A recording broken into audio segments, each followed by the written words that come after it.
You're listening to the Label Machine series, a podcast to inspire and help indie record labels and artists to build income streams for their music. I'm Nick Sadler, a music entrepreneur that has helped start and run multiple indie record labels.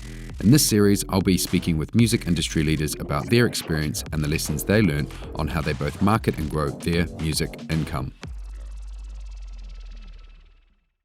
Welcome to the Label Machine series, where we discuss with successful industry professionals how artists and record labels market and sell music. My name is Nick Sadler, and today's guest is Josh Hedglin.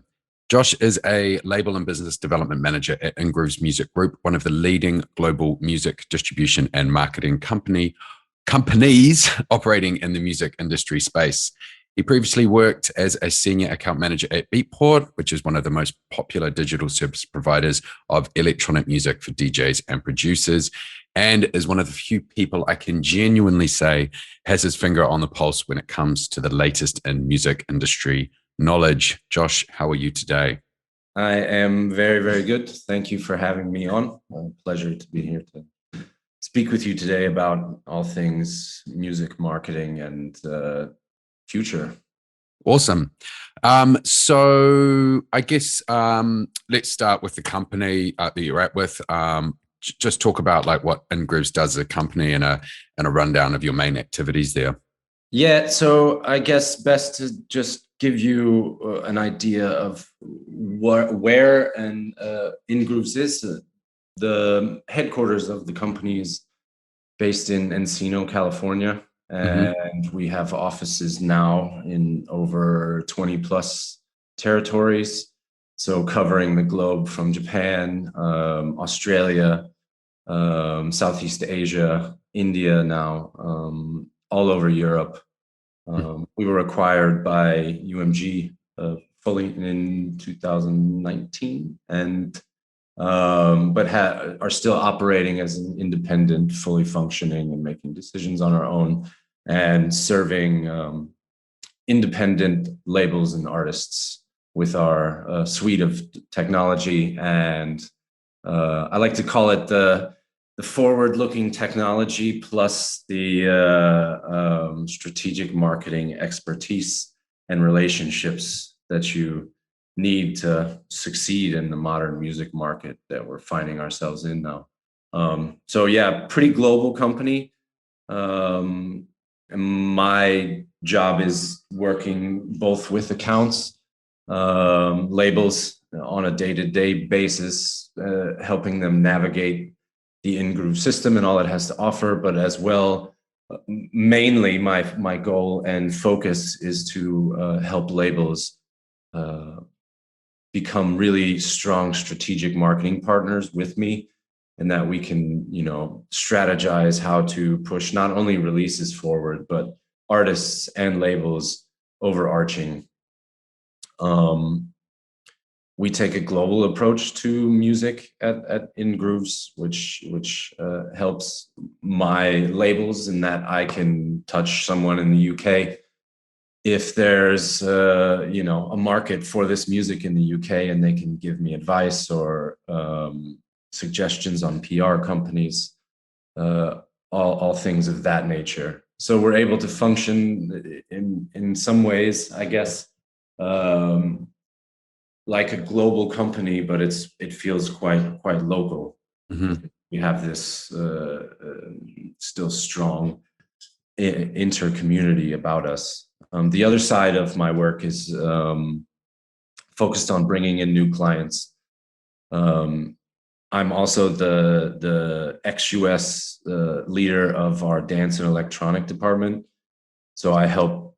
We have an internal department that was just formed this year. We have one that focuses on R&B, hip hop, and reggae. And my group, we focus on the dance and electronic clients that we have. And most of the people that I'm working with are dance and electronic clients. So we, not only focus on helping them address strategic marketing issues and questions that they have about it, because it can function a bit differently, obviously, than say a Drake marketing campaign or, a large pop star or hip hop artists. Mhm. So helping them navigate that, and as well keeping the dialogue fresh and up to date with our accounts team, so we can provide them, with the best knowledge about. It's like when you talk with someone that understands and knows the dance and electronic music and the history of it all, and they present a product to you, what they say and what they speak kind of reflects that tone, so you can place it like that. So we try to give our accounts team, because we, as I said, we're very global and we have people pitching the music all around the world. So if it's relevant in the UK, the accounts team that handles all of the different DSPs, and there's 4 or 5 of them in the UK now, will pitch the content. So we try to, provide them with the best, most educated information. And then as well, try to guide internal dialogues on, benchmarking for our specific niche area, best practices. So, coming up with monthly Zoom calls for our clients, where we can cover, these questions that come up about DSPs. Maybe 1 month we'll cover Beatport, 1 month we'll cover Spotify, 1 month we'll cover SoundCloud, just depending on the need and what clients want. But just to be there as a resource for our clients in that respect, and then as well guide any kind of tech solutions that may be better tailored to our clients in certain respects. So yeah, a That's lot. a comprehensive description. Yes. At the beginning, you mentioned you work with record labels, so those are, I guess, your clients. Yes. What would you, and especially you're saying helping them on the marketing side, what would you say is the difference between having a record label as a client as to difference to just having a single artist as a client? Like, what are the main differences? And especially when it comes to marketing, like, are you, focused on marketing just the label, or is it just, that it means you're focusing on a range of artists under that label? Can you kind of talk me through that? It can really depend, and this is a good question, but we work with both we have clients that are just one artist doing their own stuff. Like, for example, a big artist that we work with out of the US, Grizz, he is self-releasing on his own label all of his own music. So all of our work related to him is focused on helping him expand, not only on DSPs, but the engagement side as well, the non-monetized platforms, your social media, and then your newer platforms as well, like TikTok. So helping him come up with ideas for those type of the full comprehensive plan. And obviously that changes when it comes to it being a label. You help them kind of focus on using their biggest asset that they have as a label, which is, I think, your catalog. That's your gold, and that's your weight, and what you have to basically continue your revenue stream. And if you work it correctly and grow it, it can be, as I said, that's your gold. So helping them push both their catalog forward and their new releases, obviously. But sometimes they come to us and they say, we have these 2 or 3 artists that we want to focus on for the next 2 years, or it's an artist-led label that also releases other people's music. But for example, we work with Scuba, who does Hot Flush recordings, but he also runs several other labels under his umbrella. And obviously we focus a lot of our attention on helping him not only increase the consumption on DSPs, but as well getting engagement across all platforms. Gotcha. You mentioned the artist Grizz, that you are helping him do non-monetized, I guess, marketing side of things. What does that look like specifically when you say are you coming up with a marketing plan for, how a single's going to be doing on TikTok, or is it a technical side? Like, what does that sort of look like from the artist point of view? It can be a bit of both, really, because it just depends on the service that is required by us. We're not necessarily going to create assets for a label or artist, but we definitely sit down with them and strategize a proper marketing plan for a product and how they can accomplish, not just like, okay, yeah, radio and promo is one thing, but then you also have to have the other side of it, and that's the marketing plan and how you're driving people. What assets are you using? DSPs want to see this laid out, and I think this is like one of the common steps that labels and artists are making nowadays is they leave this part out, and they just think that the marketing plan is as a playlist. I'm going to get on a playlist on Spotify, and that's just what I'm going to do. And that's, that's not going to work. You're not going to create a sustained audience for an extended period of time, which is how you create a career as an artist or a label, So to bring it back to your question here, it really just depends on what they need.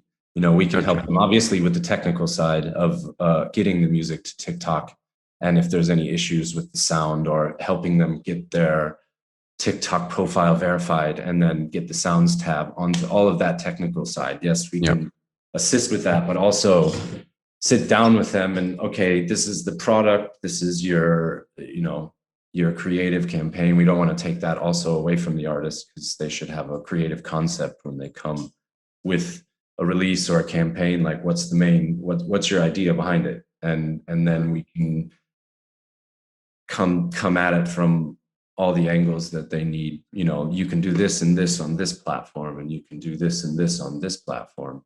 Just help them come up with solutions for the creative things that they want to accomplish, and then help them gauge it after the fact with, using data and stats to see if it's working or not. Gotcha. So you're helping them put together a marketing plan. Let's say if they've got a single coming out, and ideally they've come to you at least 12 weeks in advance. You're saying you're going to sit down and go, right, how are we going to make the most of this across all the different marketing spokes that are available to you, and advise them on that.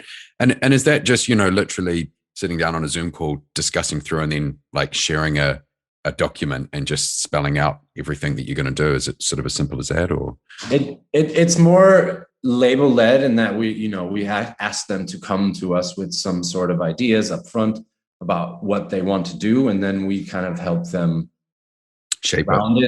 round it off from our experience doing these things and seeing what works, what doesn't. Very key here is you want to be ensuring for all your releases you've got a detailed, well thought out marketing plan, and then if you're with Ingrooves, you take that to you guys and you can say, yeah, this is going to work, you should do this, we can focus on this tech side of it. I guess something else you mentioned earlier was benchmarking. What is benchmarking? So we take, obviously what you want to see if what you're doing in your marketing is connecting with your fan base. Gotcha. Or if you're just throwing money down a hole, which sometimes it can feel like, especially when you're doing adverts on social media and the like. You're just basically paying for clicks, and this can seem very, very inefficient. Or let's say you do an outdoor advertising campaign and you want to see if it's working or not. So helping you as well come up with ways to benchmark that, whether it's, if you're doing a TikTok campaign, for following the data and seeing how it correlates to consumption on Spotify, for example, because they are a platform that does directly, one of the only ones that actually does directly affect consumption on another platform, Spotify. So all of this stuff is very, very, I think, essential for labels in the modern market that we find ourselves in, to really, really pinpoint their budgets and see what works, see what doesn't, and instead of just kind of doing the same old thing over and over again. Here's a release up, then when that's after 4 to 6 weeks, that cycle's over, and then you have another release. Mm. Now looking at like the longer cycles that releases can have, where it's, you know, more in the 8 to 12 week zone, where you can still be talking about a release in your socials or in your marketing in one way or another, and it's a good thing to do. Mm. So yeah, it's in this way, you know, can be, we try to help our labels navigate that, and Gotcha. benchmarking is one way to do it. Gotcha. I remember what I wanted to say about the marketing plan when we're discussing it, which was you were saying that the DSPs like to see that there is. I think there's I guess that there's a marketing plan, that there's a thought out like how you're going to get this happening. How much influence does that have when you go to them and they say, hey, they're going to be doing this, they're going to be doing this, there's a music video, then they're doing a TikTok campaign and stuff. Does, in your experience, does that really help sway the DSPs get behind it? I think even more so is when your marketing plan is specific for them. So how are you, like, that's what they really want to see. Obviously videos and all of these other bits of the marketing plan are quite important, but the most important thing for, say, a Spotify or an Apple, they want to know how you're driving traffic to them, in what way, and specifically them. So if you, it kind of goes against the modern way of, I guess, doing it, when people just throw the fan link out there and they're like, you know, whatever DSP you use, it's on the link. Yeah. But they want to know most of the time how you're driving traffic to them, you know. So would your advice be to perhaps within your marketing campaign have a, you know, how we're marketing to Apple Music, how we're going to be marketing to Spotify, how we're going to be marketing to Amazon, yes. And then you can take that to each of those DSPs. Yes. And then they're like, well, cool. Well, we're going to do this TikTok thing, and we're going to actually send it off to the Amazon, and they're going to go, oh wow, okay, cool, get behind this. There's a really good caveat to this, though, and I think this is really what label, like, as well, we try to drive home in the best practices guidance that we give our labels and artists, is that you need to utilize the real estate that every DSP gives you, because it's different on each DSP. So how you would speak to the fan base and how they consume music on those DSPs is also a little bit different, which gives you that opportunity to make these demarcations in your marketing, you know what I mean? So on Spotify, for example, most people are consuming lists of some sort. So if you have a release and the artist has their own playlist, obviously what's a more interesting thing for you to do is talk about the artist putting that track in their first position in their artist-led playlist, and they're going to promote that playlist both as their artist pick and on socials with a bit of a boost. Like, that speaks to Spotify directly, and also speaks to the Spotify consumer. They can make the connection that it's, you know, yeah, that's what it is. Same for Apple, same for Beatport. Like, you would on Beatport, the marketing should be directed at DJs. So you can talk about like DJ charts or how it's doing in the Beatport chart. Those are the most like direct lines of text that should be in any kind of Beatport post. And if you post the Beatport link by itself in some way or another, obviously you can use like a bit.ly Beatport link, so it's shorter and you can track whatever's going on it. But it clears the clutter of that, like of fan links. I find fan links quite good, you know, they're still quite effective, but you should still also then have marketing plans that include doing posts that go directly to, you know, whatever DSPs you want to focus on. And this can also vary by territory. You know, some, for example, here in Germany, Amazon is quite strong. right. As a number 2 DSP over Spotify and then Amazon, as opposed to, I think, in the UK. Wow. That's Apple. So it just depends. Yeah, the German music market is a strange one, kind of like Japan, in that, like, up until 2018, the second half of 2018, so H2, people were still buying more CDs than they were streaming. And so that was the first time, no, 2019 H1 was the first time that any sort of digital format overtook physical here. and digital, like downloads never overtook physical as a format here. So now streaming is number one. Mhm. And then all of those people that were buying CDs on Amazon, because Germans are kind of like they just stick in their path in this way. As consumers, they were buying CDs on Amazon and then naturally just went to Prime memberships in music. That's the natural progression. What and is Germany?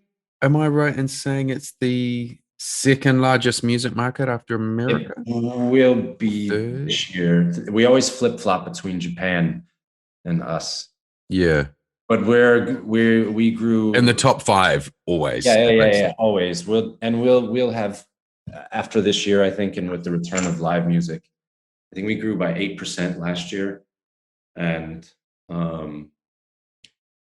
also, what's very interesting about this stat that streaming finally overtook physical, and is that the market penetration of streaming here is still not, it's not a mature market in that respect.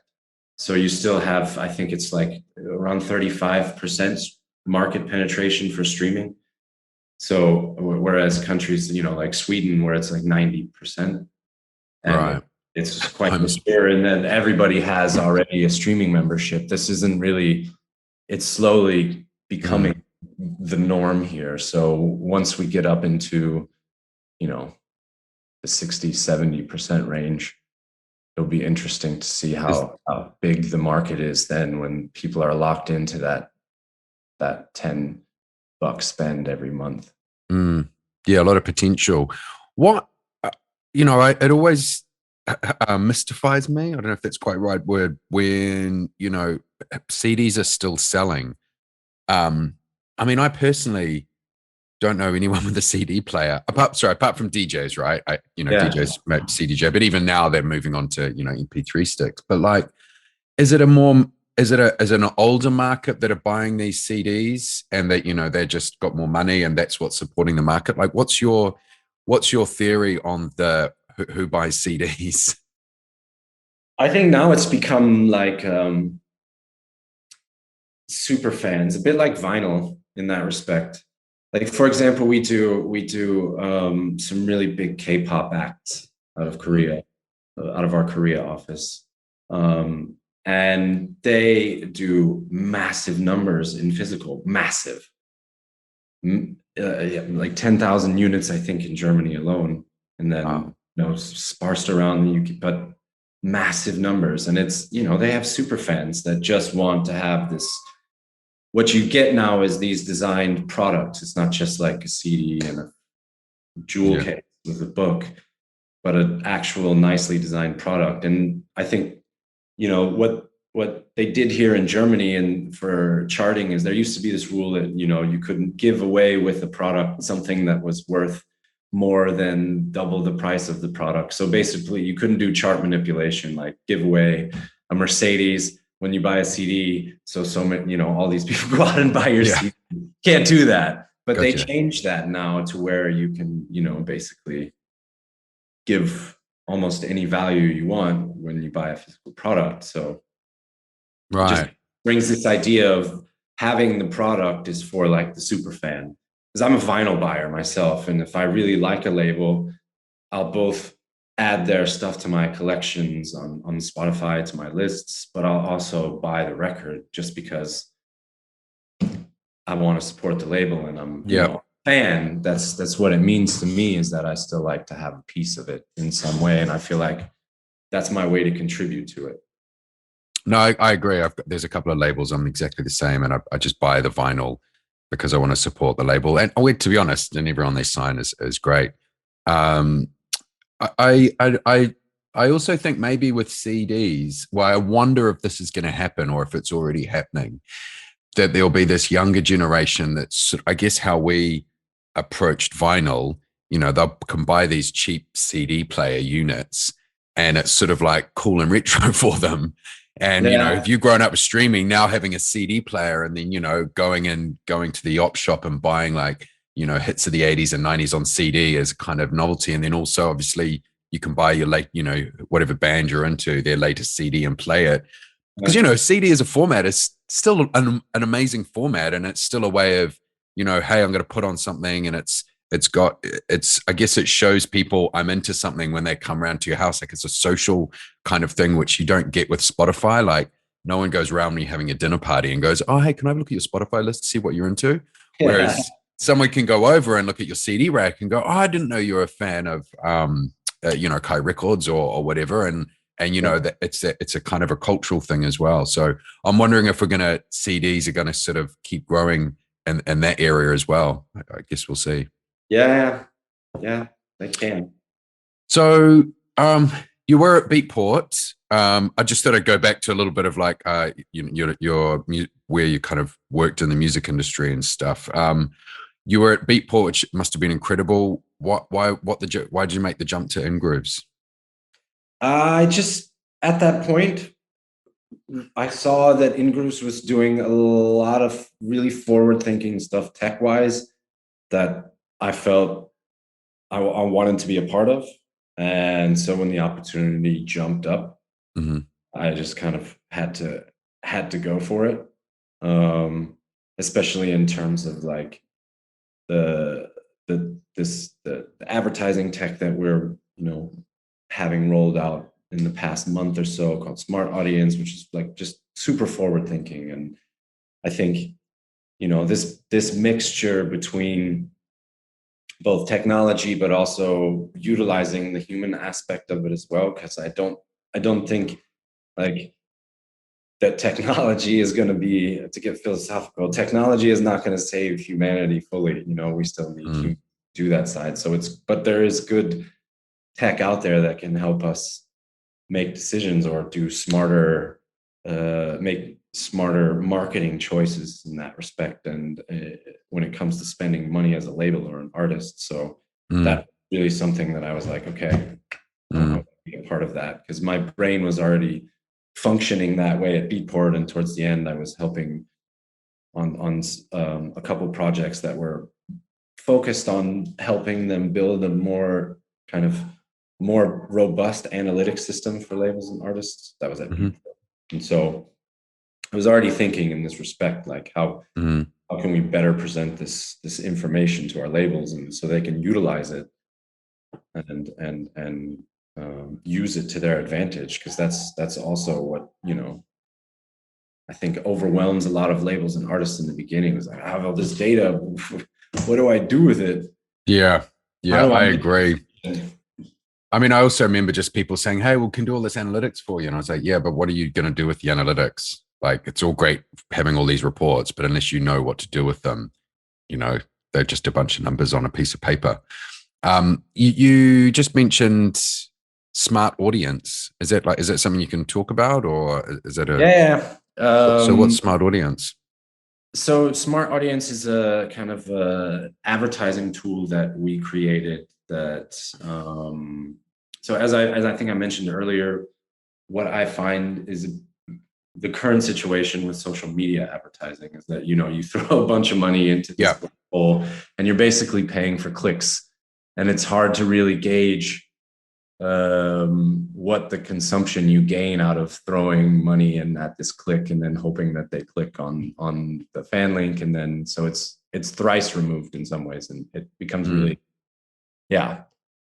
and that's Facebook's goal and Instagram's goal is that once they get the click, that, you know, they're good to go. They job done, right? If you think about it, their advertising campaign, it worked. But are you talking about having a conversion pixel? Because are you talking about having it where if you make it your objective in Facebook that someone listens to a song on Spotify and then you use something like toned in, or maybe this is what the smart audience does, that registers the user's done that, and then you tune your audience to make that conversion again and again and find an audience like that?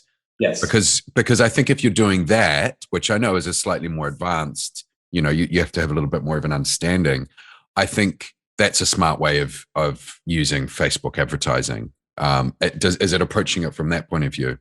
Yeah, but it starts from the beginning. So we would take, say, a track and bounce said track's data against what is essentially the largest pool of data in music, because we are also allowed Universal's data, being a universally owned company. So we bounce all that data off of each other using a couple of algorithms, and then create a target audience that, you know, is 2 times, from our A/B studies, 2 times more likely to stream your track. So then the spend becomes not so much about getting someone to just like the post that you did on Facebook, which is what essentially, outside of, you know, tracking pixels, but in the end, the cost benefit analysis that we've done against A/B testing against normal Facebook ads versus what our smart audience tool comes up with is 2 times more likely to get you a stream on average. So it's focused more on consumption.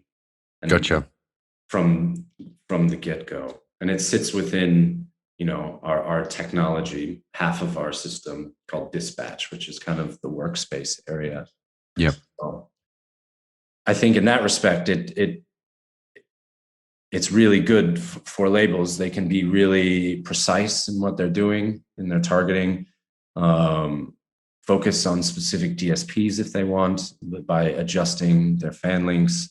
Okay, I want to go hard in France, and I want to find an audience that's going to get me where I want to go on Deezer, because I feel like I want to get some more marketing support on Deezer. And the only way that that really is going to make sense for Deezer is if I get some more consumption. So focusing that specific energy, that marketing spend on consumption is I think a beyond powerful tool, you know? Yeah. You have that lined up from the get-go, and you know, all right, from jump, I can, you know, somewhat rely on this to drive things and get the algorithmic wheels turning on the DSPs. Then, you know, and not only that, you can then be going to Deezer and saying, yeah, like, we're using smart audience here. This is the plan. This is, like you said, the marketing plan that we're going to be doing to drive it. And then they're going to go, awesome. And you're like, yeah, and we're going to spend X amount of money on it. They're going to go, okay, we're totally going to feature it then. Like, I guess it makes everybody's job just a lot easier. And I think also what it does is drive, like, the tool is not just finding someone who's going to like stream the track once. It's seeking out people who would be a quality, an active listener, as we like to separate it. There's, you know, we find that there's 2 types of listeners on online platforms. Passive listeners, so they're consuming stuff in lists, editorial lists, third-party playlists. That's all passive listening, and really, it's good for consumption numbers. But when you look at it, it's almost like it's a hollow stream in some respects, because the DSPs they discount that in a certain respect. That's, you know, if it's an editorial list for Spotify, it's like, okay, that's something we gave you. That's a bonus. What do you have? Do you have people, active listeners, that are coming to your profile or streaming from your artist-led lists? Are those what's coming to stream music? And that's how they can judge whether you have an actual market on their platform or not. And that's why I say it's really crucial that you utilize all the real estate that the DSPs give you, because if you're utilizing all that real estate, then you will have people actively engaged with your profile, and that's how you get the marketing opportunities. You got to do the legwork, and I think sometimes that gets forgotten a lot as well in the modern world. Is like, playlist is the hit, you know, I'm gonna get on one list and I'm a hit. That does happen sometimes, but let's say like 99.9% the rest of the time, you got to be out there grinding as a label or an artist, and that takes, you know, 1 to 2 years to build up your market on the DSP as an artist just starting out. I guess that can be daunting, but it also can be very exhilarating, because, you know, it gives you an opportunity to try things out, see what works, see what doesn't, and see where your fan base actually sits, you know, what territories, what DSPs. And then you can, okay, I'm not doing so well on Apple in the UK. What can I do to change that? Yeah. Would you say then that probably one of the key metrics artists and labels should focus on would be the Spotify how many followers you've got on Spotify. That's very crucial. Yes. Like more so than how many playlists you're on, because exactly what you're saying is that it's how I guess you can't lie about that as well. Like, I think you can buy Facebook well, you can't buy Facebook likes, but you can kind of like pretty cheaply get pennies, do like a focused campaign on just India, just to get your kind of likes up, and everybody knows you can do that. Whereas you can't do that on Spotify, really, can you? You can't sort of, but you can fake Spotify streams, because if you use like a playlisting bot and things like that. So, and I guess more people are aware of that. So, but they also did a big house cleaning, I think, what was it, like a year or so ago, where they'll go through and wipe followers if they find them to be fake. They'll just wipe it off. That's as well as, streams. Obviously, it still does, the stream farming does still go on in some respects, but I think it is very important to have followers. Like, if you're, say, you get on your first release, you get on tons of big lists, you're on New Music Friday and all over the world. And then, your monthly listeners balloons up to over, 2-3 million, but you're still not converting those people to actual fans that are following you. And then, as time goes on, you see your second release gets lists, but not so many. And then your third release, maybe you get one release or one list. And then after that, 2 years later, because you didn't do the work of like creating a campaign to actually get people to follow you on Spotify, not just say, oh, go stream my track, but also, hey, follow me on Spotify. Having that running in the background on your socials at like a low tone once a week as like a repetitive thing as you're going on, then at some point, it becomes unattractive for the DSPs to work with you, because they do everything. You didn't do anything fast as you, and now they can move on to someone else. That is putting the effort in, and I guess as well, it's not just the DSPs. It's if you want to get a booking agent, right? Where they're going to go straight away. Like, how many people are following you on Spotify? Like, oh, great. If you've got a solid number, then they know they can back you and book you, and people are going to turn up to your show. Everyone talks a lot about Spotify and what you can do on Spotify, and right now we're talking about make sure you focus on building your Spotify followers up. What about Apple Music? What is sort of some of the things you could focus on there if you really wanted to, I guess, drive the algorithms or be seen in a positive light from the Apple Music DSP? Yeah, pre-save or pre-ad campaign is quite big for them. They like to see this integrated into your marketing, so pushing the release before it comes out.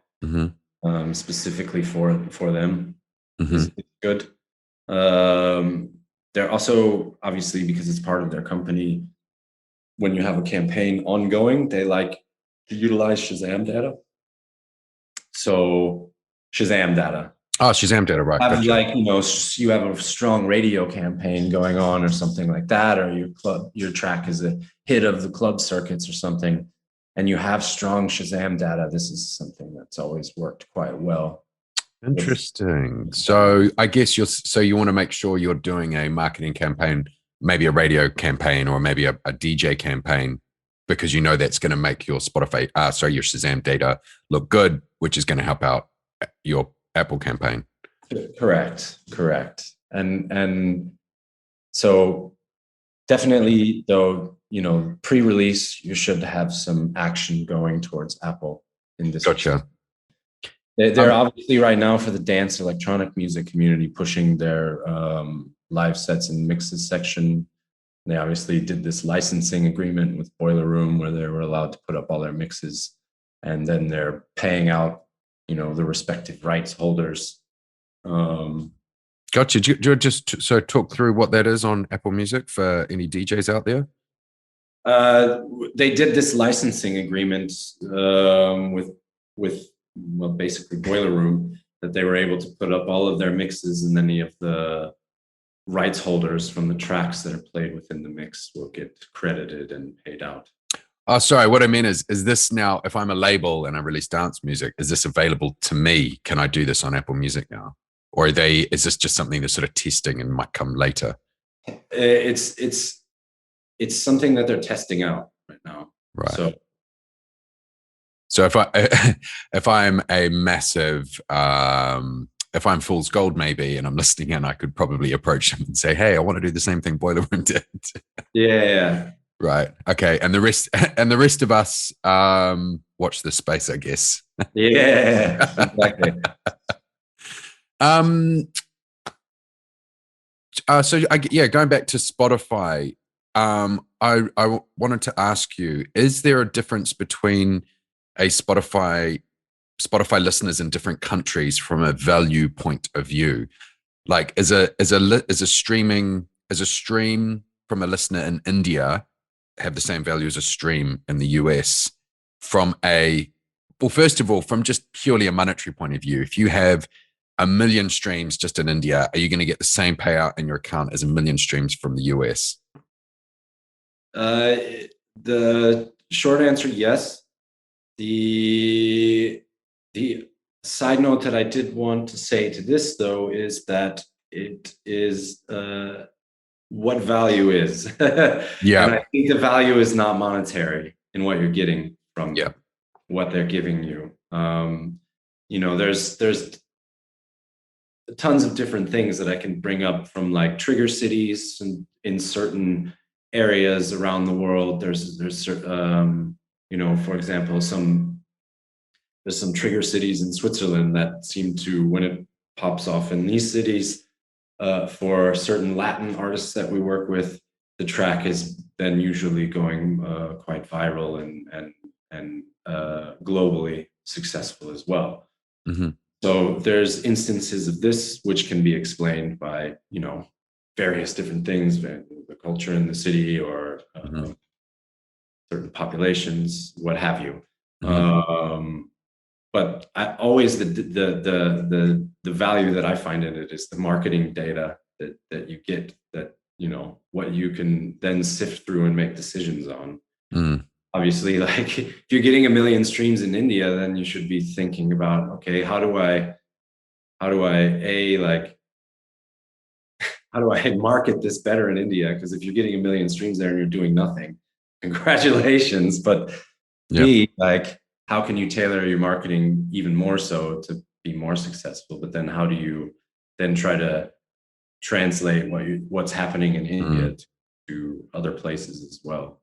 Gotcha. So trove of data that's so much value in what that gives you that is not monetary outside of the revenue that you do get, which is the same, but obviously a marketing campaign in India is going to be a lot cheaper than running a full-on US marketing campaign. Gotcha. So it really allows you to be quite strategic with your budget, and I think that's quite important in the modern music world, understanding where your market is and not only exploiting that, but then making good financial decisions when you want to, take chances. Gotcha. And so are you finding, so a couple of questions off the back of that. Are you finding that artists that are getting the best value out of their marketing spend, are they looking at a week by week basis? Hey, for instance, we've just noticed in Minnesota, in the US, it's going, the single's going crazy. So let's now, using your smart audience, let's go and actually just focus 80% of our marketing spend over the next 2 weeks just there to get the most out of it. Like, is that kind of the ideal situation that I should be looking at? Yeah, outside of, and then as well, not just like, as I said earlier, not just our tech or our tools, but also thinking about other ways that you can actively drive the marketing campaign in Minnesota. If you're able to be quick enough on it, like get a QR campaign out there on the streets to connect with people. There's so many different ways that you can creatively come up with ideas that are outside of just the advertising part. And that's what I mean by a complete marketing campaign. It's like, gotcha. Don't just focus on only the advertising. That's a big part of it as well. But like, what else are you doing interesting to connect with your fan base around a release? Or if something's going really well or it's your priority, like you should have more invested in it than just like, you know, I have this marketing budget spend and I'm smart audience is going to give me this, like, you know, Gotcha. no, I'm going to have people out on the streets handing out QR code. yeah, QR codes or something So like that. what, I guess, yeah, what's some examples, popular examples you've seen? You mentioned putting QR codes up. You know, if you've got a street team, they could go and post those up. What are some other things that you could, you know, you've seen work well? Well, outdoor campaigns work really well here in Germany, I find, especially in the media cities. Living in Berlin, it's like you always see posters for music of some sort with a QR code. So I think those kind of more traditional ones work quite well. Grizz, good example, was doing his own coffee send outs for a bit, and then now I believe he's changing it to CBD oil. Oh wow! But you know, I've seen an interesting one here in Berlin that was done by the techno group Fiak. We don't do them, but I definitely liked the campaign. I thought it was really like for their brand and what they do. They had rolling papers printed up, and so they just handed out rolling papers that had their brand on it. And this is, you know, this type of stuff that may have seemed, yeah, but it works, you know. Yeah, you connect and with your fan base and make more of a connection than just here's my music, consume it. So I guess you mentioned two things there as well, like, you know, coffee, CBD, rolling papers. They are all, I guess, merchandise products, you know, and non-traditional merchandise products. So it's not like a CD or vinyl or T-shirt. Would you say that's like a, you know, if you're not just starting up, you're sort of an intermediary artist, that's going to become pretty essential for a way to connect to the audience, especially when there's so much streaming?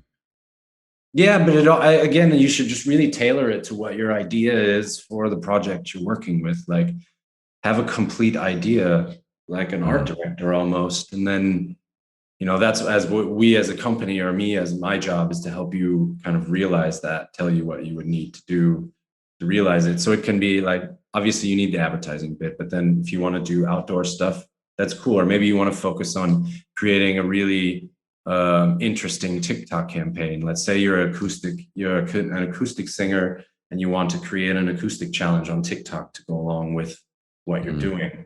And that's what you want to focus your time and your energy on, and making sure that that is 100% perfect, and all of the advertising and marketing around that is successful as well. So you just really be tailored to what you want to do as an artist, and not so, you know, oh God, I need to do this and this and this and this and this. Like, pick one thing and do it really well. Yeah, exactly. Or focus on, you know, find the things that you are good at and that, you know, your fan base understands you as, that you're not going to come across as like, you know, fake for doing it. They'll understand it and they'll connect with it, and then you can expand on that. Yeah, I do agree. I mean, I've always tried, definitely with an album, but with singles, is come up with at least one marketing. I want to say gimmick, but not gimmick, because gimmick makes it sound cheap. But, you know, one unique marketing idea very specific to that single, and that you can just focus on and get everybody behind it as well. I do think that's really powerful. You mentioned trigger cities. For people that don't know what a trigger city is, can you just sort of give us a quick description? Yeah, so they would be cities that don't necessarily have massive populations in them, but they have really engaged, dedicated streamers within them. And so they can cause a track within days to really go viral, whether it's with like 100,000 streams in one day. And that could be, you know, with average streams per user at 3, 4 to 5 streams per user in that day. So really engaged, Gotcha. active streamers that push something up to the point of it then falling into this algorithmic level where it's then starting to get tons more suggestions, and as well, the editorial staff then really starts to take notice of it as a track. You know, Spotify is a music company, but they're also a data company. So Yeah. understanding that and I guess speaking to them in that language. So like, for example, when we repitch content, say we have something that's doing well down the line, when we repitch something, we have certain parameters that we set out for our labels and artists to understand what is going to actually make Spotify take notice of a repitch. And that, you know, falls between the 70% active streams over a certain period of time with a certain percentage of growth over that period of time. Mm-hmm.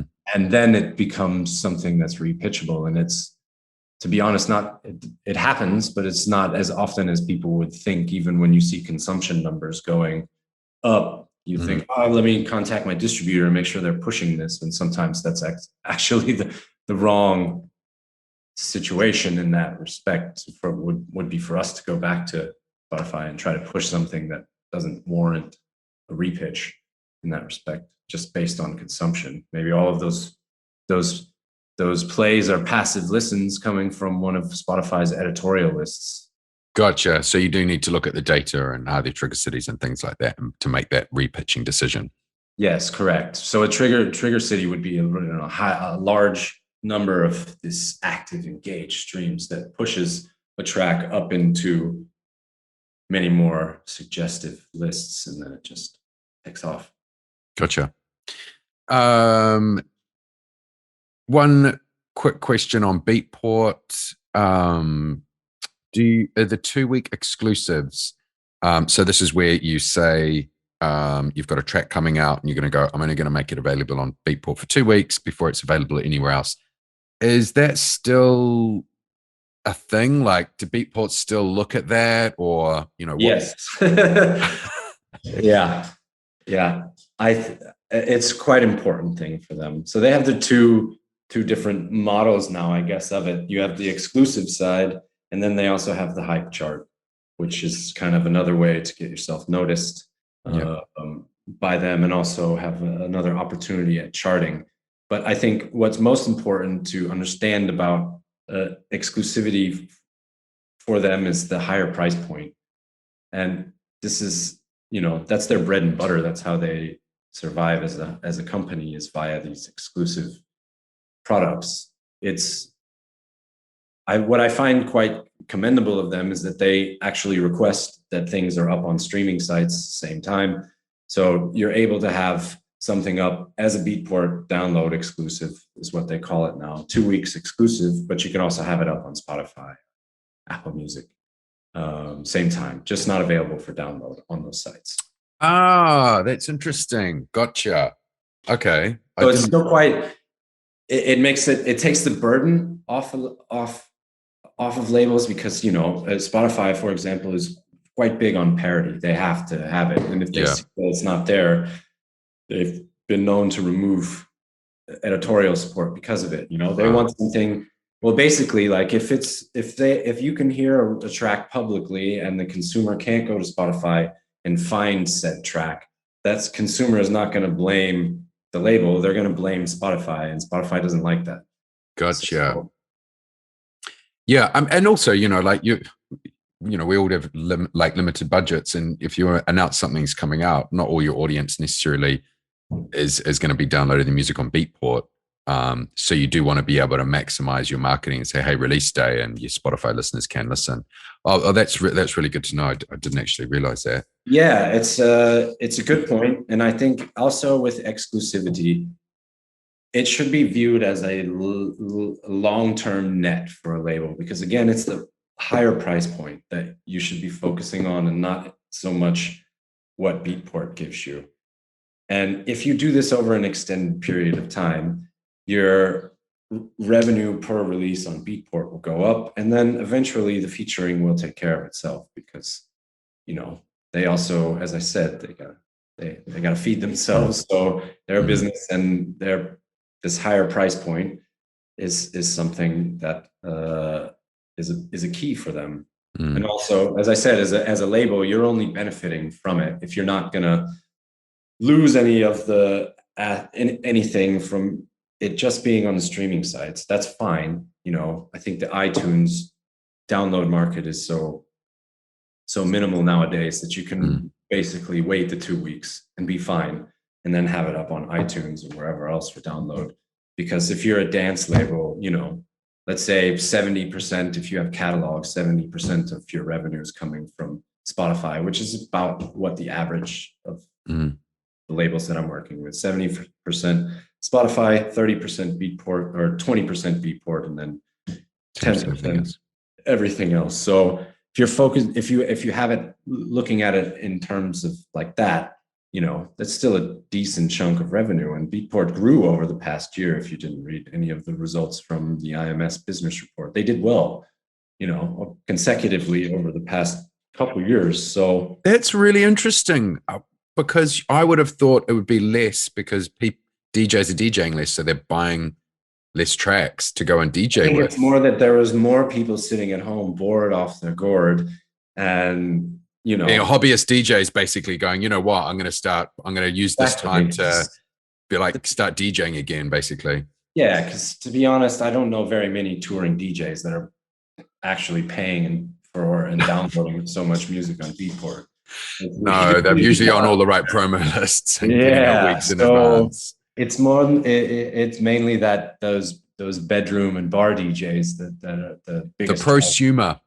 Yes, exactly. So, you know, and that's why I think also having these direct posts going to Beatport are quite essential, because then you can just speak directly to them. You almost don't even need to sponsor them, to be honest, because if you're speaking, you know, you're talking about some, let's say, you have a massive track out and techno track out, and Richie Houghton puts it in his Beatport chart. You know, obviously you're going to go and you're going to post that on your socials, and that already is separating what that post, who it's for.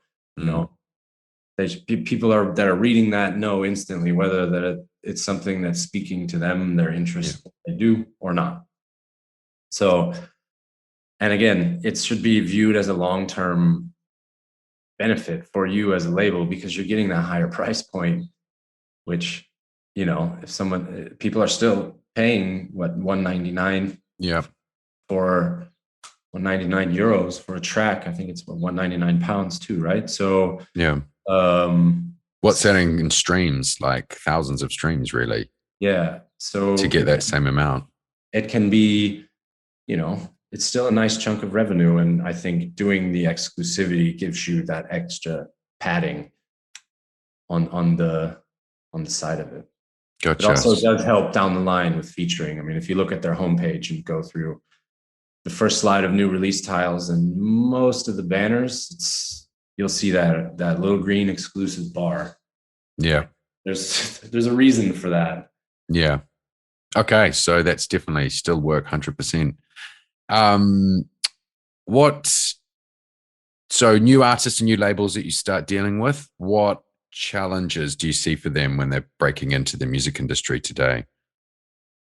I think a lot of the times it's really like getting getting very overwhelmed by the amount, as I said earlier, the amount of work that you have to actually put in, or overwhelmed with, not the longevity, but the volume of it as well, because it can be a lot, like on your day to day, to think about, I have all of these different DSPs. So my best advice is always like, you know, in the beginning, we'll pick 4 or 5 DSPs that you really want to grow in, and territories that you want to grow in, and how can we get there? And this is a process of 1 to 2 years. Don't think that it's going to happen overnight.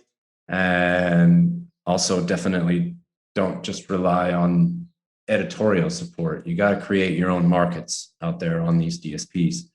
And once you do that, the rest of the stuff will take care of itself. It's, for me, more like really best practices and that are tested into a level of actuarial science, you know. We're almost sure that this will happen if you do this, and you know, if you do this over an extended period of time, eventually you'll see the results that you want to see. Gotcha. So you want to make sure you're looking at the long-term picture of at least 2 years, and within that, make a plan. It's a very specific plan. Yeah, what are the DSPs and territories you want to focus on, and plan that over 2 years. Yeah, and you know, obviously have specific marketing plans for every release, but you should have in this overarching plan how you're going to push the artist. You know, how are you going to engage with their fan base and grow their fan base? And this, you know, as I said, means follow campaigns on Spotify or Deezer or, you know, what have you, Hearting on Apple, things like that. That will only help grow and benefit the artist in the long run. Gotcha. These to create the markets that the artists can then speak to their fan base. And I guess leading on from that question, is there any rookie mistakes or common problems you see over and over again? A lot of it is really like reliance too much on the music and not so much on the marketing plan. And that, I think, is by what do you mean by that? You just like, hey, we've made the best yeah, we made this, and that's great, you know. And a lot of the times, yeah, I listen to it and I'm like, this is amazing, but you need to have a marketing plan to go with it. So that's really quite important in the modern world. You know, you can't just go in reliance on the music, because there's tons of other people out there that also have great music that also have these marketing plans put together. Like, the game is way more professional. It's not so much more of this old school mentality where you can just, you know, get a good manager and they can scream and yell as loud at everyone as possible. Like, that's going to actually nowadays get you pushed to the back of the line. At least from my experience working with the Spotify team in Germany, the louder that you get or the more pushy you get, the less response you're going to get. Interesting. And it's more about the marketing plan you have together. Do you have are you hitting the data benchmarks that they want to see to make something attractable for featuring for them? Gotcha. So I guess if you're, you know, if you're an artist or even I mean, I guess from an artist point of view, you know, and we're going to spend, even if you're a band, say we're going to spend $5,000 on recording the album, we're going to spend 200 hours putting it all together. And then you say, oh, cool. Like, how much are you spending on marketing and how much time you spend on marketing? They're like, oh, well, not much. What you're really saying is like, you should be comparable. Like, it's just as important. Like, if you're going to be spending that much time and effort on getting the song right, you need to be doing something similar in the marketing. Otherwise, it's going to go nowhere. Yeah, I think what an interesting way to put it is like what you know, the success that the majors do get is really based on them putting together these marketing plans and a budget to go behind it to do exactly that. So, like, if a label thinks about it from that perspective, an independent label or an independent artist, not saying you have to put in the same budget that Universal puts in to Drake album or what have you, but just understanding it from that perspective, like having a marketing plan and a budget and, you know, having your ducks in a row professionally is what you need to have in the modern music world. But what would you say to an artist that's like, oh yeah, but that's just selling out? Like, you know, I just want to like focus on the music. That's also, I guess, one route to go. And there has been success, but I said from our approach, I think it's a company. It's more looking at it almost from like actuarial science perspective, and that like, okay, we see that if you do all of these things, we are seeing our clients that are doing these things getting the best results out of their music. And, you know, we want to help all of our clients get there. So helping them understand that and shape their practices to that is my main goal.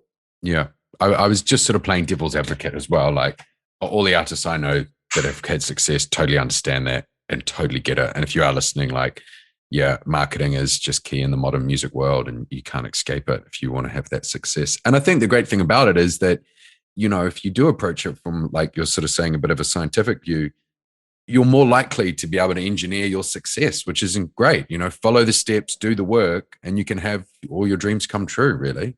And I think even more so, like, don't think of it as a sellout. Like, but what about you as an artist or creative? What do you want to say to the world? You can say that in how you market yourself Mm. using different assets or, and what have you. If you just want to say, you know, capitalism is horrible, you know, double If the fingers up. world. Yeah, F the world, you know, it's like, okay, well, you can also do that very loud and very engagingly. You know what I mean? And that can Yeah. help sell records. So Mm. understanding that, harnessing it, that's why I say like having a whole overarching idea and concept when you come into something, both for the artist, but for the release and how you want to approach it helps wholeheartedly when you're creating these marketing plans and then helping create the assets and everything. So yeah, it's quite important. And as I said, you know, there's an exception for everything. I think we all know that. This is what Karl Popper said, make science. So that is the point. There is people that just go out there, release music, and they become superstars just because they released some music. But this is not the norm. No, that's an outlier. And people like to romanticize those and focus on them, but they're just right place, right time, pure luck. A And lot of those, 99% of those cases. with your spin ups and the like and the democratization of basically music, Mm. there's so much saturation out there now that you know anyone can release a record and get it on Spotify. So Mm. you have to, how do you make yours rise to the top? How do you connect with the fan base and Mm. get them Mm. to said DSPs? That takes work and it takes a over an extended period of time. It's not just a couple posts when you first start out and then getting frustrated and Spotify's not giving me anything. I think if you just focus on doing what you should be doing as a label or an artist, which is promoting, you know, yourself, all of that stuff takes care of itself down the line. The editorial lists, the support, Mm. just getting all these other ducks in a row first Mm. is the most important thing to do. Yeah, and I just before we get on to just the sort of final questions is, you know, would you say then, you know, the modern day artist needs to invest in themselves? They need to make sure they've got budget. Like you can't just be like, well, we'll just do this for free and upload like pictures on social media and an Instagram following of 10,000 people. You need to make sure you put money aside to market. Yeah, I would say so. And it doesn't have to be massive amounts again. Like, you know, maybe you only have 1,000K budget for your whole year, but you know, strategically spread that out into not only release campaigns, but as I said, these overarching campaigns that are focused on follows and Mm. engagement. Maybe you want to grow your Instagram followers because you want to have a larger reach on the platform when you Mm. do smart audience efforts. These type of things Mm. are also important, you know. Mm. So have a purpose when you do it, but definitely it's important to have a budget Mm. there available to use, and that doesn't just necessarily mean, you know, PR. Yeah, Marketing. across the board. Yeah. I mean, so you probably touched on it, but record sales, where are you finding royalties are coming from the major platforms, Spotify, iTunes, Amazon, and I think you sort of mentioned different territories. I guess, you know, where is it working in the US, Europe, and UK? Would you I say? mean, US obviously, US, UK, and Germany. Spotify is still the biggest, you know. But I think also you have to think then about YouTube and their reach globally as a platform. They're by far the, you know, largest music platform in the Mm-hmm. world with the with just the user base that they have. So this is also becoming much more of a bigger player, but in terms of revenue streams, Spotify is still the king. And then it depends territory wise. In Europe, as I said, Amazon's quite strong here. Deezer is quite strong in French, it being a French company. Also quite strong in Brazil. Apple's quite strong in the US. And we've seen also it's quite strong in the hip hop market. So we have a lot of hip hop coming through in the US from our US teams, and we do quite well there. But yeah, it really just depends.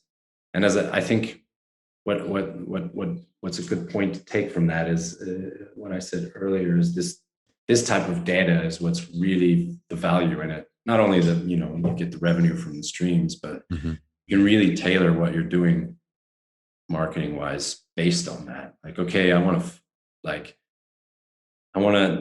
focus on Amazon, and Germany is my number 3 territory overall in streams and consumption. Let me really drill down, do some German adverts, German native language adverts that are pointing just to Amazon, to see if I can stoke some consumption there and do connect with a fan base. Oh, that's good. That's interesting. So I normally ask Spotify, what have you been finding works with getting on Spotify playlists? But I feel we've sort of covered that off a lot earlier on with what you were saying about, you know, making sure you've got a marketing campaign. Is there anything else you would add to that? Well, I think to be as precise as you can with your what you put into the short description. I think it's 500 characters that they do give you in the pitch now, as well as your genre classification.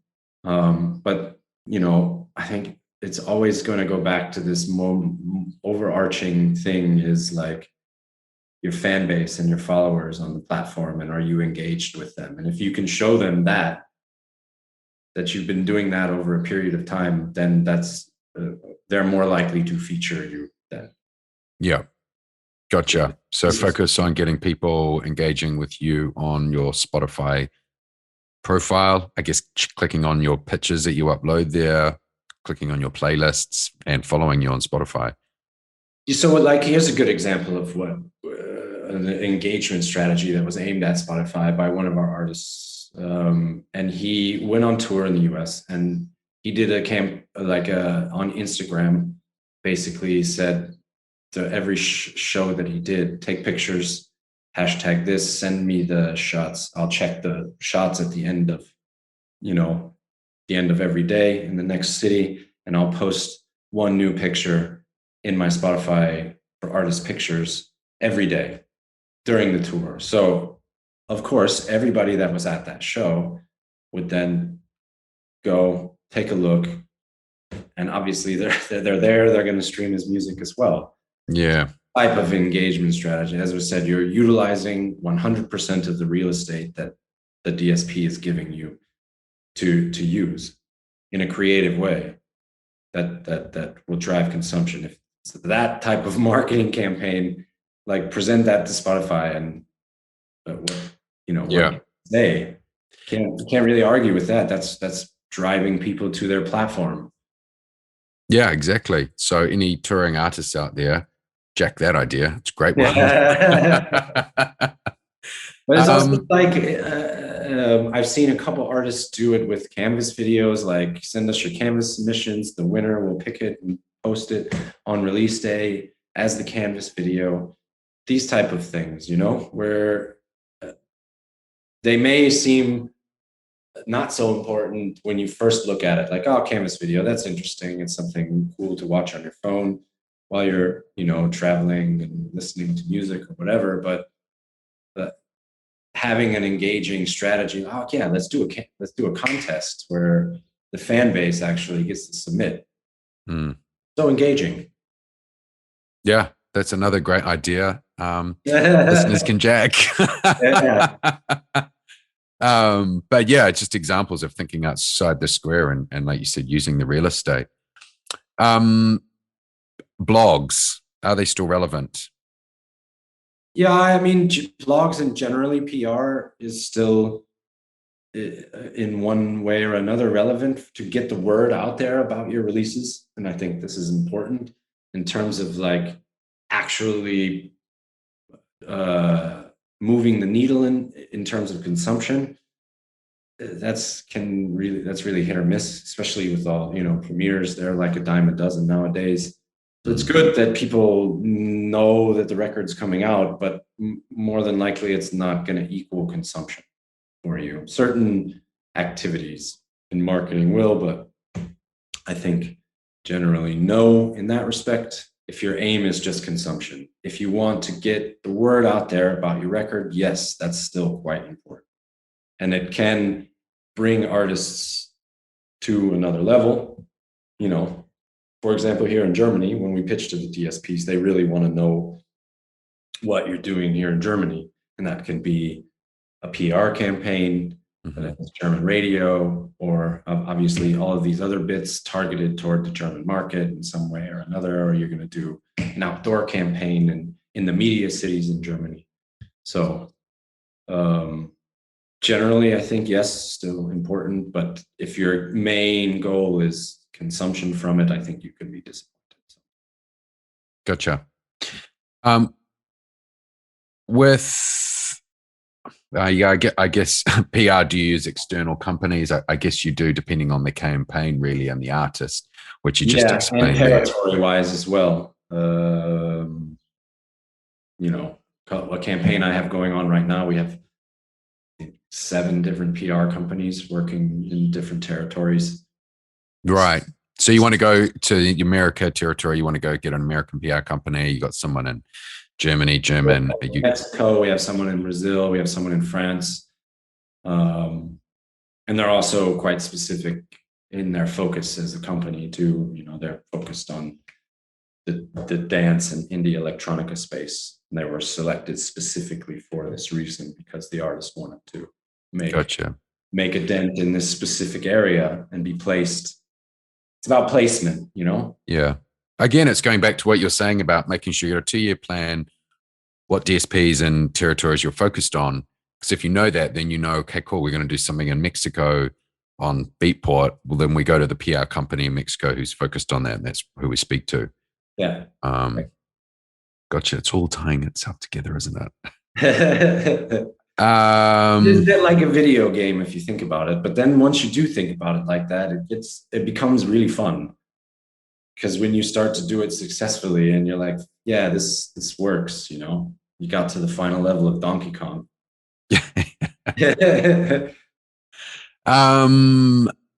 I guess we've talked a lot about paid advertising as well.